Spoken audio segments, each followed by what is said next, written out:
ਰਮਜ਼ਾਨਾ ਹੈਗਾ ਵਾ ਤੇ ਅਸੀਂ ਸਾਹੀਵਾਲ ਦੇ ਹੈਗੇ ਆ। ਅਸੀਂ ਕਿਰਾਏ ਤੇ ਰਹਿੰਦੇ ਆ।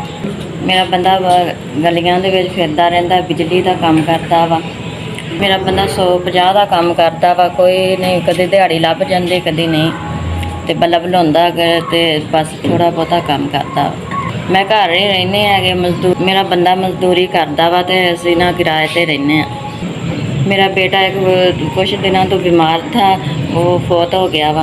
मेरे को थोड़े बहुते से असी बस बच्चे ते ला दिते सी हस्पतालों 'च। साढ़े को इन्ना पैसा ही नहीं बचिया हैगा वा जेह्ड़े असी बच्चे ते ला सुट्टे आ सारे। असी हुण सारे पिछे चले गए हाँ वापस घर पिंड। साढ़े को कोई चीज़ नहीं, ना घर खाण पीण दी, ना कोई चीज़ नहीं हैगी। असी हुण वापस चले हैगे। साढ़े को ना खाण नूं हुण कोई चीज़, ना किराया हैगा वा। मेहरबानी मेरी थोड़ी जी मदद कर दो।